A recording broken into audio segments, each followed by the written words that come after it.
आज सकाळी उठता बरोबर ना डायरेक्ट स्वयंपाकालाच भिडली मी. 2 पोळ्या लाटून घेतल्या मस्तपैकी. इकडे भाजी टाकली होती उकडायला. भाजी उकडू राहिली आणि एक पोळी इकडे तिकडे केली, म्हणजे आलतून परतून घेतली आणि चुलीत नेली शेक्याले. पोळ्या चुलीत आज जास्तच जळल्या होत्या, बरोबर झाल्या नव्हत्या, कारण काहीच तास कमी होता. भाजी बी करून घेतली, चहा ठेवला होता तर चहा बी पिऊन घेतला पटकनच.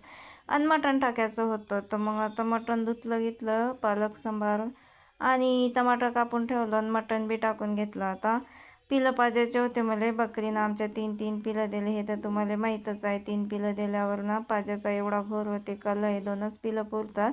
3 पिलं असले की लय वैताग होते. मग काय पसारा आवरला आणि लागली पिलं पाजायला. आता एक एक पिलू धरून पाजावं लागते आणि किती पेते आणि किती नाही आपला जीव तुटते. त्यासाठी 2 पिलं असले ना का बरोबर पाजता येतात. एक पाजून घेतलं जरासं आणि दुसरं बी पाजायला सोडलं जरासं. आता डारल्याखाली डाऊन ठेवलं मी ते दुसरं पिलू, कारण का बकरी मग इकडे तिकडे म्या म्या केलं की नाही हे करते. मग एकदाच 3 पिलं सोडून दिले. आता काही पेत आणि काही ठेवत. बकऱ्या सोडून दिल्या. बाय.